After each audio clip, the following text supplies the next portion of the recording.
So, everything metaphysical you can figure out in the Bible. You can go through your whole awakening just by understanding what Jesus is trying to say to the Pharisees.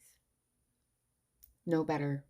Sermon on the Mount, all of the times that all the people surrounded him, the messages are all the same. He's just trying to say it in different ways, much like us YouTube educators, right? So I realized being poor in spirit was the key to my abundance, was my key to entering the kingdom.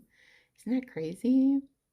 So I'd like to say that poor and poverty are not the same thing as Jesus was teaching them.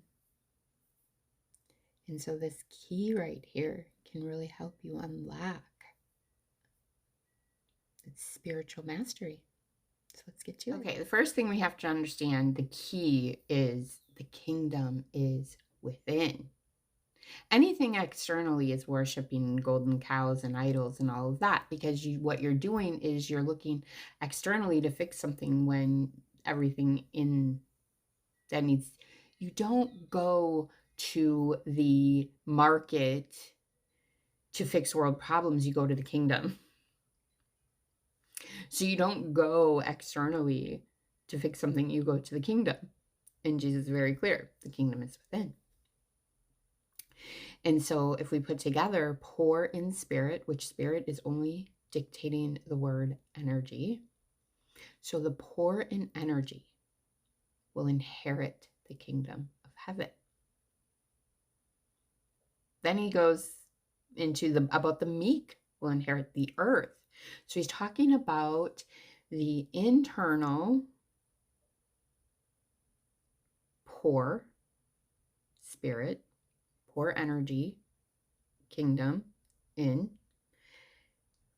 and being meek externally, earth, matrix. So do we want to inherit the earth and live in God's kingdom?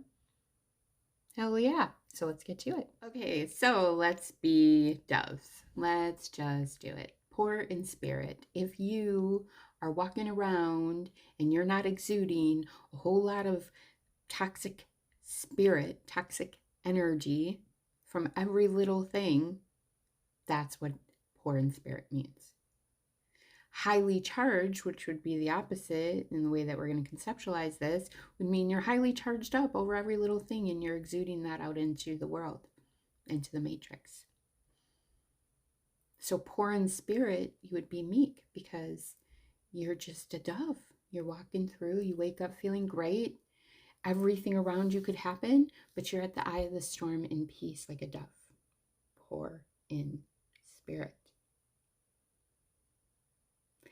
If you are highly reactive to everything, you wake up, you immediately remember something your ex did yesterday, and you're triggered, and so then you walk out and you start yelling at your kids, and you go get on the road and you're late because you were yelling at your kids, and now you're raging in traffic trying to get to work, and somebody flipped you off and you're at the gas station trying to beat them up, and then you get to work and you're late, and so your boss talks shit to you and you're like, listen here, mother freaker, I just went through it. All things that you, from your reactive energy pouring out into the reality, is going to get reflected back, period. Those that go last come first in the kingdom of heaven, because that person that was poor in spirit, their whole day is peace, which is what heaven is. And for the person that's reactive in spirit to every little thing, they're living in hell. And they will go last to the kingdom of heaven. You following me? So let's look at this. How can we be poor in spirit? And how does this differ from his teachings about poverty? Because they are not the same words. So let's get to that. Okay, so poverty, if you're in poverty, it's because you are that poverty. To me, he's speaking of the multidimensional universe. If we are in a poverty type construct or belief system, then it reflects to us. right? Very different than the word poor, which to me is describing the least intense. If you're rich in intense darkness or you're poor in intense darkness, I mean, we have to remember that we're talking about, there's words my kids say nowadays that I'm like, what the heck? I don't even want to tell you the one that I looked up today. I'll tell you, booty fishing. I'm like, what? That's a word. So, using that as an example, we don't understand the ebonics of Jesus' time, but I'm telling you right now, I understand the gist, the symbolism of what he's saying. Somebody smiles at you, you know what they're saying in every language. And so when you really pay attention to what Jesus is talking about at a core level, the words become very clear. And poor and poverty are two different things. So we want to be poor and meek in the way that he's using them both together is to describe we are not out there exuding control. And so the tip I want to give you is to accept what your ex said to you and accept that you gave that person the power to not be able to stay poor in spirit, not able to be peaceful. You are allowing them to take you to supercharged. So accept that and get real with yourself. What is the thing? And usually it's a fear or a wound. Did your ex say that you're a bad mom and now you're raging? There's a wound there. I accept that somebody thinks I'm a bad mom. I accept it. And you say that over and over again instead of projecting out, trying to defend all those things, because it's about what you're spewing out. That's the clue of what's going on in your kingdom. And that is the least thing people pay attention to. Everybody's so busy trying to fix the matrix instead of realizing no matter what I do externally, it's not going to fix this inside. And I don't think that we've gotten enough education on how to fix what's going on inside of us. And that's crazy because we all go to churches and the whole Bible is teaching this, period. It is a self-mastery book, period. Okay, so we're going to end here with understanding. Let's just start our piggy bank every morning, no matter how you have to remind yourself.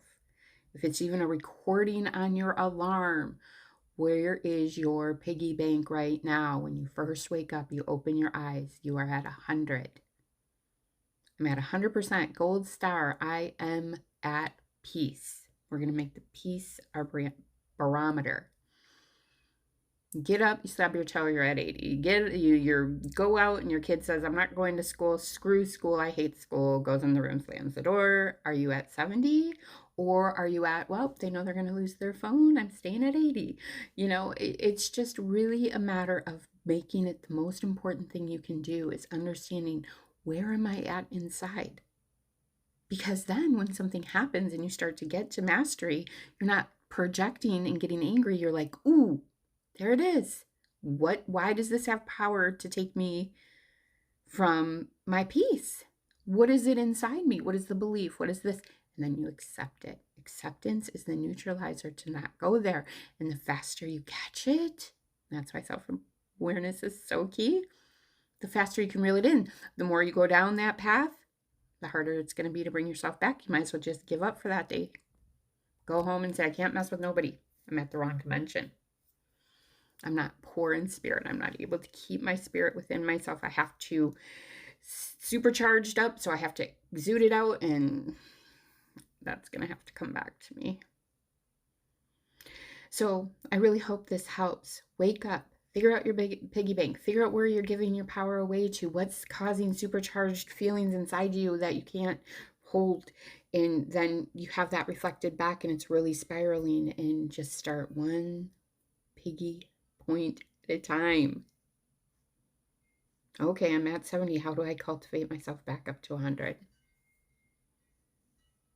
I've never been taught how to cultivate our energy within ourselves without external. Food, drinking, drugs, spending money, retail therapy, all those things. Well, I'm here to tell you, Do it without the idols, without the golden calf. Just cultivate the better feeling. Be more in tune. Label it like I do. I'm at 100 peace points right now. Oh, shoot. I got a $30 fine on my credit card bill. That's okay. I'm going to make it up. It's really just about you have the power, and you had the power all along. All right, so I hope this video helps. If you liked it, please like, share, subscribe, and until next time, take care.